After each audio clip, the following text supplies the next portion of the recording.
Trading for beginners day 2 ಒಂದೇ ರೀತಿಯ trading ಅಲ್ಲ. ಟ್ರೇಡಿಂಗ್ನಲ್ಲಿ 4 ಪ್ರಮುಖ ವಿಧಗಳಿವೆ. ನಿಮಗೆ ಯಾವುದು ಸೂಕ್ತ ನೋಡೋಣ.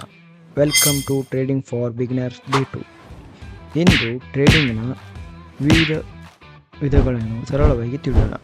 ಟ್ರೇಡಿಂಗ್ನಲ್ಲಿ ಮುಖ್ಯವಾಗಿ 4 ವಿಧಗಳಿವೆ: scalping, intraday trading, swing trading, positional trading. But ಇದರ ಅರ್ಥ ತಿಳ್ಕೊಂಡು. ಸ್ಕ್ಯಾಲ್ಪಿಂಗ್ ಟ್ರೇಡಿಂಗ್ ಅಂದರೆ ಕೆಲವೇ ನಿಮಿಷಗಳಲ್ಲಿ ಬೈ ಆ್ಯಂಡ್ ಸೇಲ್ ಮಾಡುವುದು.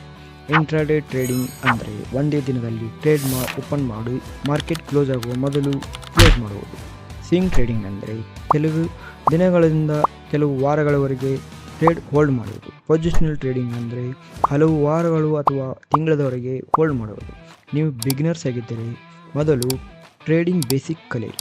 ನಿಮ್ಮ ರಿಸ್ಕ್, ಸಮಯ ಮತ್ತು ಅನುಭವಕ್ಕೆ ತಕ್ಕ ಟ್ರೇಡಿಂಗ್ ಸ್ಟೈಲ್ ಆಯ್ಕೆ ಮಾಡಿ. ಮುಂದಿನ ವಿಡಿಯೋದಲ್ಲಿ stock market, Nifty and bank Nifty ಅಂದ್ರೇನು ಅದನ್ನು ತಿಳಿಯೋಣ.